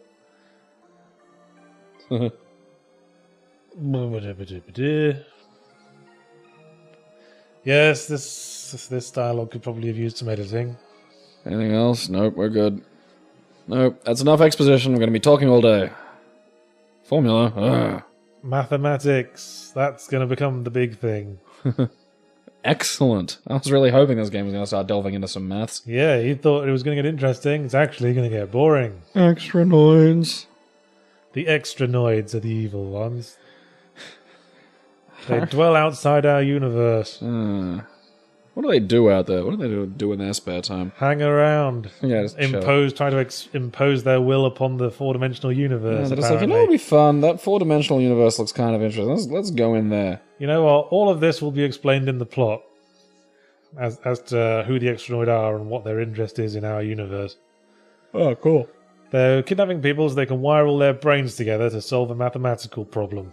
That is the plot of 4 Doctor Who episodes. Is it? Yep. Most recent one, I Hole think... sums it up in his usual snarky way. Most recent one, I think, was School Ties. Okay. Is it all specifically about wiring people's brains together to solve mathematical problems? Yes. Huh. I guess the writers just have a thing for that. Yeah, I don't know where I saw it first, but it was one of those ones where someone's come up with it, and then just sci-fi was just like, that's a good idea, and ran it into the fucking ground. What? Just checking the recorder. How long have we got to go on this? I didn't say. We're 1 hour and 24 minutes in. Oh, Jesus. So, we're establishing that we need a cloaking device. So we're actually only at halfway. Yeah. Oh, hot, sweaty Betty. Whew. Okay, come on. This game's Third wind. This is an epic game, man. Well, it's just all the other games have been like started out epic and then be like, well, bored now, and then finished. No, this is an epic space adventure, motherfucker. And it's only going to get more epic. Yeah, we've only just punched our way through a fucking space bumhole to speak to Roby McSuperpowerful, who's losing all of his powers. So, you know, fucking good job there, chum. Hey, it's adversity. You need that in a plot. We're super powerful galactic beings and someone's taking our shit. If even the super powerful high ones are helpless before the Extranoids, they must be a formidable force. It's like the Worf thing. Where every new thing that arrives, gotta beat Worf. Everything that arrives on the next generation has to beat up Worf to prove how strong it is.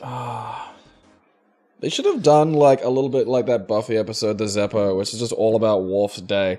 And just literally all the times he saves the day that nobody else sees. Like, there's every 20 minutes some alien beams itself aboard the Enterprise, and Worf just clotheslines the fuck out of them, just pins them down, just mincing their face. Because it didn't have that wasn't a thing on DS9. Worf could kick ass on DS9 because that Worf was redemption for an awful lot of next gen characters, I think. I think DS9 was the redemption for O'Brien as well. Yeah, he did more than just hang around the transporter room all day. Just be there. I'm curly Irish transporter. Up, back to my Game Boy. Yep, and my hideous wife. Was Mako hideous? I don't remember it being Keiko. Cake hole, Mako. Well, she was a bit of a shrew, and she was never fucking satisfied. Oh, she was an uptight bitch, I think is probably a better term. And she got possessed by an evil wraith at one point. I loved the tormenting of Miles O'Brien. But yes, in TNG, Worf always had to get beaten up because they had to establish violence will not work here. And in DS9, they're all like, yeah, violence is super keen. Violence will sort the shit out of this. Cisco punched Q. Yeah, because he's not Picard. Yeah. That was the line. Picard's a pansy. Picard never hit me. Punched me. I am not Picard. So I see. You're much easier to provoke. Give me Q powers. Picard refused him because he was afraid. Give me Q powers. This is the Bergman planet. Who is this? A lesser cunt scrape. Lesser Culthor. Oh, okay. They should be upgrading soon. Yeah, because you are pantsing these guys. Oh, here's another one. Jesus. Glad you didn't skip that. Yeah, of course not. There'll be a skip fairly soon because there's a bit of a money grind coming up. But first, we're going to go to Bergman Prime, the restaurant planet. Oh, cool. So what are we doing here? We're trying to get a... What are we trying to get now? We're flogging our fish. Well, yeah, but we're also... I mean, what's the mission? Well, we're getting a cloaking device, and we established that we need to talk to Whistler, the black marketeer, about that. Alright, okay. And we know where he is. So why do we need a cloaking device? In order to get close enough to Thermos 8 to beam down someone again without being attacked by the Culthorpe this time. Righty-yo. Can I help you? Can't you tell by my outrageous space French accent? We are beginning to get desperate. So these disappearances started of our suppliers of something. Kissy French omelette? Kissy fish. That's the name of the fish. Oh, okay. We need you to catch him some fish, and then you may have a wafer thin mint. Fuck off, I'm full.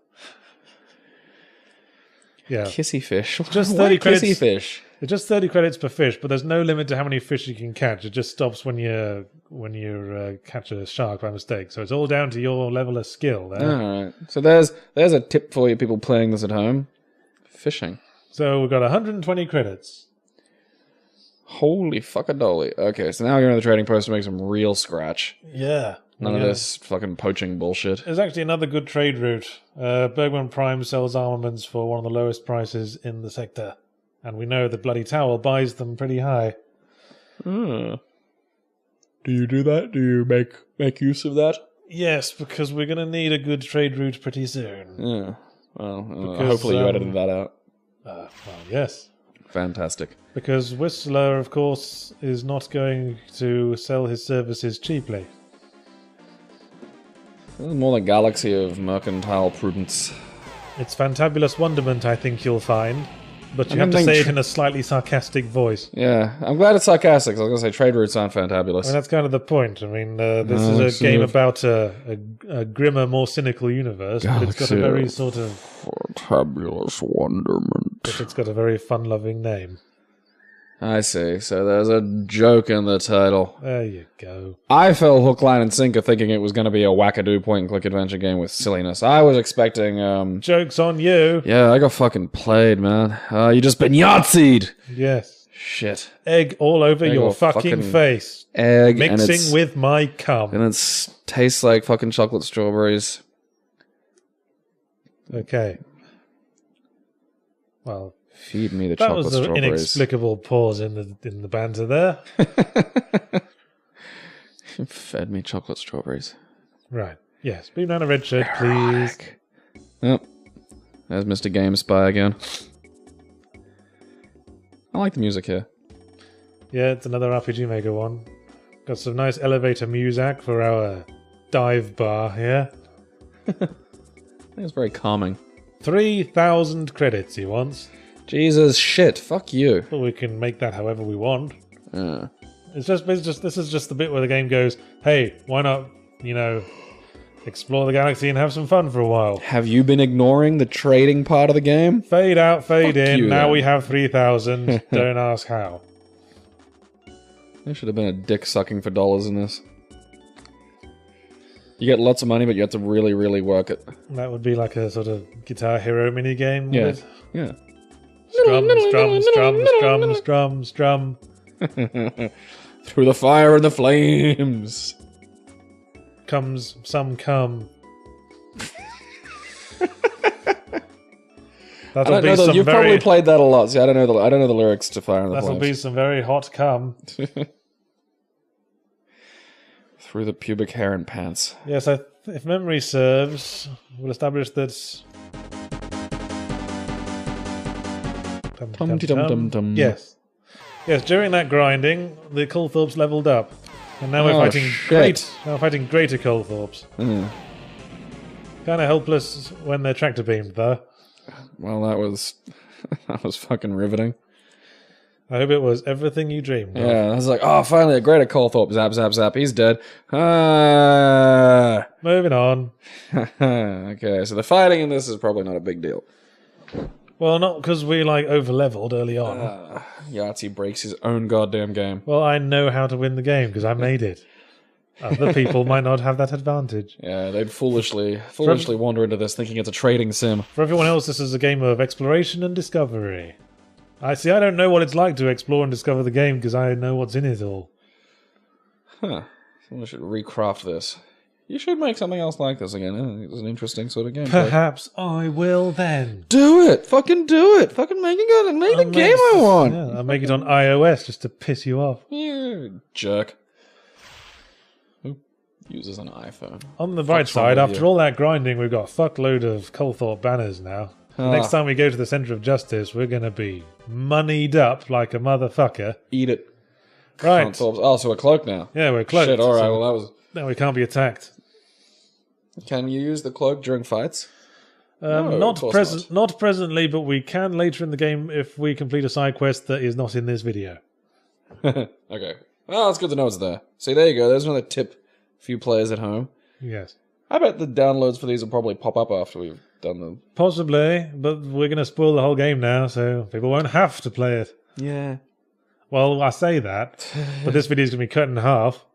And actually, when I made the full video of this, I realized that the halfway point of this video has one of the most perfect natural breakpoints I've ever seen in our little... You're audibly yawning again. Yeah. I told you to not audibly do that. You're making it sound like you're bored by the interesting things I'm saying. I genuinely am not bored. I'm just exceptionally fucking tired. Can I punch you? Would you wake up if I did that? Don't punch me. How about just the solar plexus? That's not a good place to be punched. Yeah. It's really hard to strengthen the diaphragm. It'd wake you up. Also, you're a fat bastard. Bulky. So this is Hole's time to shine. Holy oh, I see. He can go unnoticed because he's only eyebrows. I would love eyebrows. Just eyebrows? Just running at you. Yeah. So he asked what if people notices his eyebrows. Eric suggested he pretend to be a moth. Good solution. Just go flutter around the light. Alright, what does that do? What are we going There's on a here? little micro puzzle. Oh, okay. Like, Oh, yeah, those. if we pull the right hand lever, it deactivates the force field on the right, but the Culthorpe hears it. If we pull the left lever, it puts a force field in front of the left hand door, but it keeps undeactivating every time you use the other lever. So if we weigh that lever down, it won't anymore. Stupid puzzle. And then we can use the thing and does he explode? Does he zap? Do we get a cool thing? No. He just... Shit. Oh, that's kind of cool. And here we are in the think tank. Oh, I get it.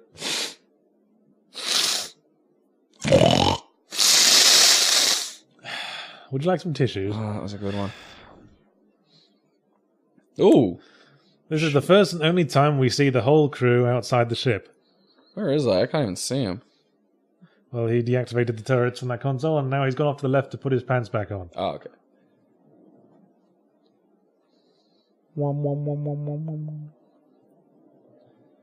It's kind of a neat Hey, little... show don't tell, Eric. Look at this interesting thing. Isn't it creepy? Alright, so... Hey, we found Bromide. She's a different colour. Because she's a sprite, not part of the background. Is there a way of fixing that? Because I noticed that in loads and loads and loads of games. Well, in this game specifically, it's because the palettes for the sprite and the backgrounds are different. Ah, okay. Because I was keeping the file size down by using a restricted palette. Ah. No real reason why I need to do that. I guess I just like to challenge myself, make it look nice and retro. You know what I mean? Yep, brings in the money these days. The kids love their retro. Which, when done well, is really good, actually. Shovel Knight's still a lot of fun. Did you hear that line Dan just said? Nope. He said, be careful, Dan. Trust me, I validate data for a living. No. Something zapped our face. And this, incidentally, is the natural breakpoint in the plot I talked about. Yeah. After this sequence, it's the exact halfway point. So we'll probably break the videos off here, so we might as well say our goodbyes for the first episode. Goodbye for the first episode. Goodbye, first episode. Oh, well, let's make mysterious noises until the scene ends. Ooh. Ooh. Mysterious noises. Mysterious. Whoa, fucking equals. Mysterious mathematical terms. 3.14. Like open Mouse trading, over hole. open spaceport, open communications. And then it will go into like integrated GUIs where you could trade all the commodities at once. But as it is, you have to trade commodities one at a time through dialogue trees, which is way too many clicks. This is a bad amount of clicks for an action. All the fuss we had to go through just to buy some pornography there. It's like living in North Korea. Is that the whole of space? No, this is just the free zone. Oh, that's right. You got the 3 zones. That's right. Yeah. Okay. So, I mean, I'm presuming there's space combat. Yes, and there is. There's fuel concerns. Yes, there are fuel concerns, but we're going to buy however Jesus, much more that we can at this point. Yeah, went on a bit low on cash. So yeah, fuel's in the top right, if you Yeah. haven't noticed. Managed to From figure left out to what right, that graphic was. It's missiles, money, shields, fuel, and red shirts from left to Now right. sell. We don't have any red shirts at present. Red shirts is how you initiate all the adventure game segments in the game, but we'll get to that when we get to that. Okay, let's... So you say initially we played Daniel Gordon doing the adventure game segment on the planet. We don't really do that anymore. In future, we have to use red shirts for that. Oh, okay, so we create like our little suicide troops. Yes. So we're like the adventure game version of ISIS. Fade out, fade in, because this was the first editing out a trade grind segment.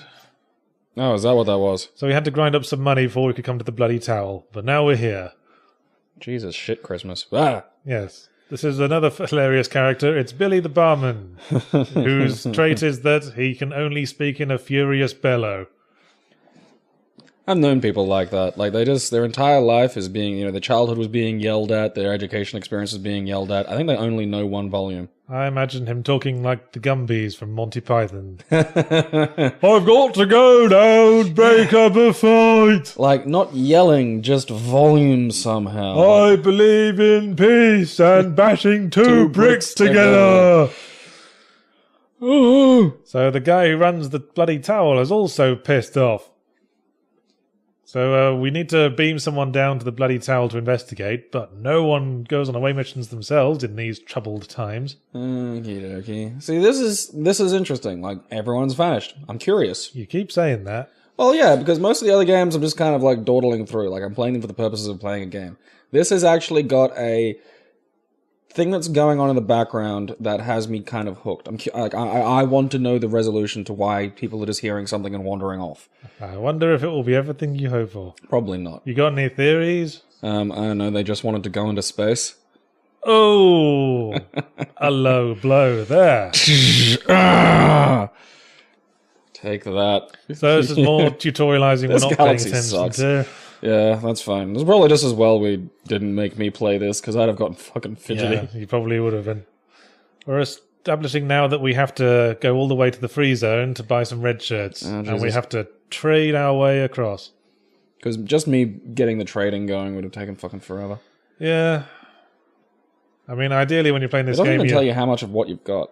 ideally when you play this game, you should have like a pen and paper, and then keep track of what the best prices are. But I managed to get through this without, just by remembering what the highest things, the highest prices. Like, for example, it's established in that conversation with Billy that you can sell armaments for a good price.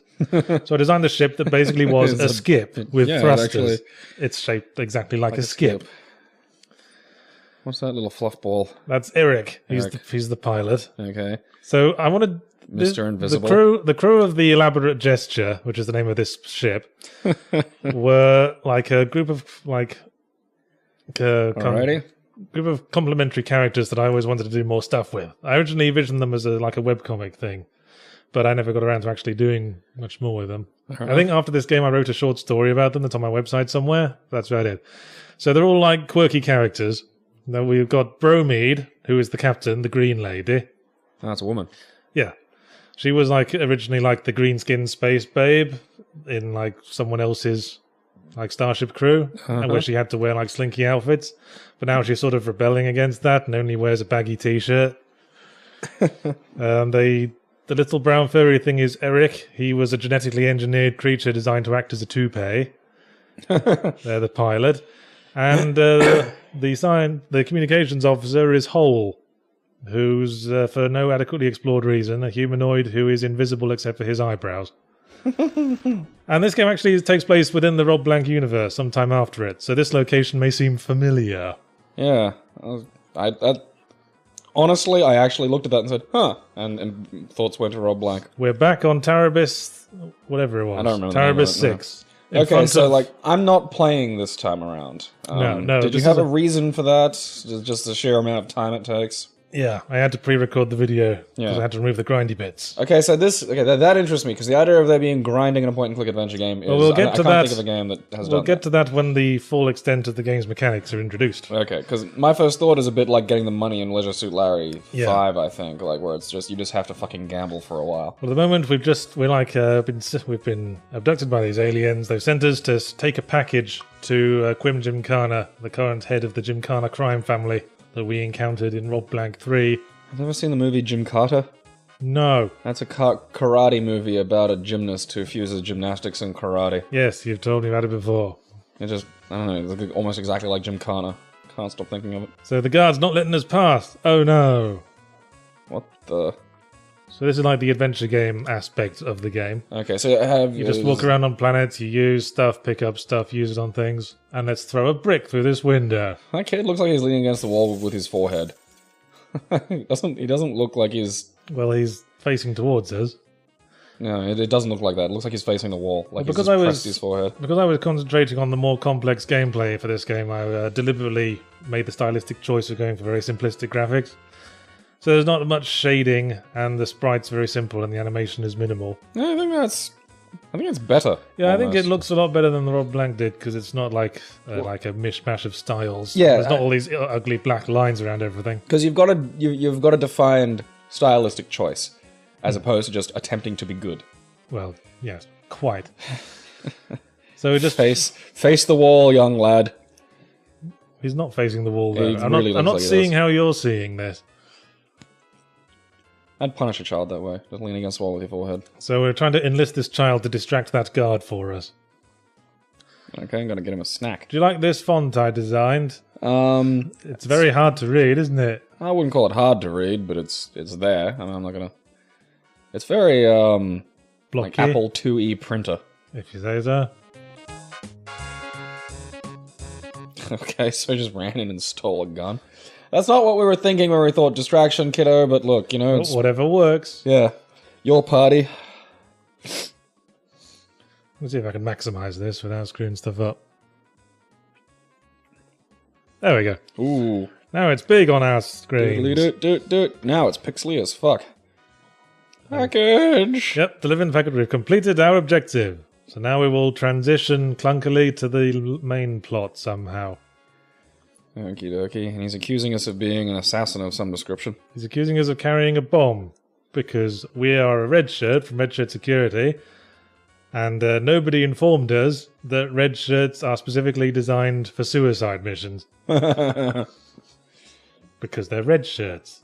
Oh, like in the Stars Trek. There you see. That'll be a little bit more obvious. I wonder as if the game that's proceeds. Now, going to become a running joke around geek culture. now Quim Gymkhana's hearing a voice that we can't hear, and now he's just walked off in the middle of a discussion. Okie dokie. Hey. Hey, is this a suicide mission? Yes, and the captain has done the same thing Quim Gymkhana just did. Got a weird faraway look in their eye and then headed off somewhere. Quim. It's like the Scotsman in the Monty Python science fiction sketch. Just mysteriously turned into a Scotsman and ran away. That's making me giggle. Okay, so if you fill me in here, there's two distinct. So we've got kind of an FTL gameplay. Well, not really. You'll see as it comes along. This is. I need to know. We've already seen the adventure element. Now we're going. Yes. Now we will gradually have the space exploration stuff tutorialized to us. So the captain was in charge, and neither of the other two want to take responsibility. So they just sort of Sensible. Shanghai you into the role of captain. That would be a really unpleasant situation to be in. It's like, does everybody else around you who just know more about you than the situation, but don't want to be in charge? Yeah. It's like, well, you're in charge now. What? I don't want that to happen. Yeah. So Hole is the cynical, snarky guy who doesn't seem to give a shit about anything. I don't know. Those eyebrows scream that he cares. Yeah. I think the reason why I envisioned a character who's invisible except for his eyebrows, because the eyebrows are pretty much the only part of the body designed exclusively to convey emotion. So you can still convey a whole range of emotion with just the eyebrows. They also keep sweat from getting into your eyes. Well, there is that. Yeah. That's really important too. I knew a goth kid in high school who shaped up his eyebrows, and then he had to learn that the hard way. I think you told me that before. Summer's not fun. Now here's tutorials, though we're not paying much attention to Hooray. because we're not playing. Okay, so So how easy is this to download and play? Was this a challenge to get up running? not really. Seems to work all right, raw as it was. Oh, the blue dudes again. So now we're acting captain. We're trying to find out what's going on with all these people running Why'd away. you call him Quim? Because I was younger and I thought it was funny. And also because the character in Rob Blanc 3 was called Tim Gymkhana, I think. And I wanted to have like a rhyming name function. I think Quim's an underused word for it anyway. So now we need to go to a space bar called the Bloody Towel. There wasn't really much thinking behind that name. I don't know, my first thought goes whenever I hear a space towel references straight to Hitchhiker's Guide. Alright, here's some background. Okay. In Rob Blanc 3 there was a sort of galactic government. But that's apparently been disbanded, and now the galaxy is divided into 3 zones. We're currently in the free zone, where there's no police, and there's a lot of crime, and it's there's an evil pirate organization that shakes everyone down all over it. Next The zone Sudan. So we're in space Sudan. The next zone is the zone where there is no authority at all, and it's just a total anarchy. And the final zone is the protected zone, where the galactic police keep order. Is it a scary North Korea order? It may well be. So See if I can pick all the major plot twists in this like I did with now we're introducing the major grind of this game. Okie dokie. You have to trade the four galactic commodities: armaments, bacon burgers, chocolate, and pornography. Every planet with a spaceport sells those 4 commodities at a different price. You just have to sort of remember what are the best trade routes. Basically, very, very simplistic elite. Okie dokie. So just for the tutorial here, it's establishing that we can buy pornography here and sell it at the next spaceport over for slightly more. Trading's boring as hell. It is indeed. Thanks for pointing out that the main gameplay mechanic of this is going to be dull as fuck. Well, after a certain point, you don't really need to trade anymore. Oh, what And do we you do can- after that? And once you find some really good trade routes, you can make a lot of money very fast. Uh-huh. See, I still sort of think this game holds up in a lot of ways. How many planets are there? It doesn't in some ways, but it does in some ways. Guess we'll find out in 2.5 hours. There's a couple of mechanics I am particularly think are quite good still. Well, I mean, I'm interested. I mean, this scene's You keep probably saying lingering a that. little bit longer than... Well, we need to establish all this stuff. well, Well, now we get into the main issue, I think, with the design of this game is that all the functions, like trading, communicating and stuff, is done through dialogue trees. And I think there's quite a large click-to-action ratio. You have to click on a lot of stuff to do a couple of very simple things. We're going to establish the characters in a sort of tell, don't show style with the in-game database. We can acquire database entries on a lot of things in the game world once we have a scanner. Oh yeah, Eric is technically female because she has a modified female sex organ used for adhering to someone's cranium. And Hole and Eric are technically married. Fair enough. And Hole is short for Holy Good Fucking Christ, he's invisible except for his eyebrows. Okay. Yes. Just going through the initial database entries. So you have to click on Eric or whatever his name is. Hole. Hole. Yeah, you click on Hole to communicate with people. That's how you trade and get fuel. And yeah, I can see what you mean. Like shields that is, you're just like, okay, hurry up. So what I would do if I was making this game today is I'd just mouse over Hole and have a bunch of options appear above him, like... Sup, motherfuckers? It's the Ego Review. Settling in for the long haul. Oh, yeah. Looking down and play- seeing that counter, and it's 11 seconds of 3 hours, 7 minutes, and 53 seconds. Anyone knows what's even funnier? I cut out about 45 minutes of grinding. Fucking Jesus. Okay, so wait, this is a point and click. Oh, okay. Yeah, we're getting in right into it. What's going on? It's become a turn-based space battle simulator. Jesus shit. But this was a supposed to lose fight, obviously. Oh, Daniel Gordon. See, we were playing video games on company time. My word, this is interesting. That's us. Daniel's you again. Yes. So, what I This wanted is to literally your data entry job. Well, what I wanted to say introducing Galaxy of Fantabulous Wonderment is this is essentially the exact same idea as Rob Blanc, but filtered through me, slightly older, slightly more cynical. And a bit better. So it's clueless human twonk is abducted by aliens and has space adventures, but this time, like, in a new way. Okay. So we've got a whole new clueless twonk. Yeah, who is a data entry clerk. And What's that job like, Yahtzee? And unlike Rob Blanc, he's a skinny little twerp. Whereas, Rob Blanc was like buff and ladies loved him. Yeah, well, the young boys seem to like him. Yeah. If there were any ladies in the Rob Blanc games, maybe they would have loved him. Zordon! What? Yeah. Okay, so I'm presuming this is like the last Starfighter, but for data entry clerks. They're like, man, you entered data, like, fuck, you're coming up to space to be our accountant. No, it's not. This is more like the human character is the butt of the universe, sort of thing like Hitchhiker's Guide was. So we've spoken to this. Schlub. So this guy next to us is talking about this great job opportunity he has, and he has to render us unconscious for it. Did you even agree to go to the thing? Or just... Well, you've been abducted. Oh, okay. We are lying in a windowless capsule. Luckily, that means I don't have to draw anything. So, what's the character's name again? Dan Gordon. And he's called that's right. that because I took the two mundane halves of Dan Dare and Flash Gordon. Who's Dan Dare? He was like a British pulp sci-fi character. Huh, I never actually come across He was him. the guy whose enemy was the Mekon. Red shirt security. So we've been abducted by like a red shirt employment agency. And basically we're just being sold to the highest bidder to do odd jobs for whoever they are. Were you part of a temp thing? Well, that's interesting. Yes, these are the aliens who we now work for. So this simply visually and the way the game sort of is generally plotting along now, I'm way more engaged than I have been with the last few games. Well, that's good to know. Yeah, this is So these three characters, ships the same. These four characters, What the really. fuck is it with you and shitty toaster vessels? Well, in this case, it's the joke. Okay. These guys are like mercenaries with the shittiest ship available. Okay, good. Actually, Because that looks like a tub a kid keeps crayons in. Actually, the ship is specifically designed after, inspired by a line from Red Dwarf, where, Starbug is described as a big skip with thrusters.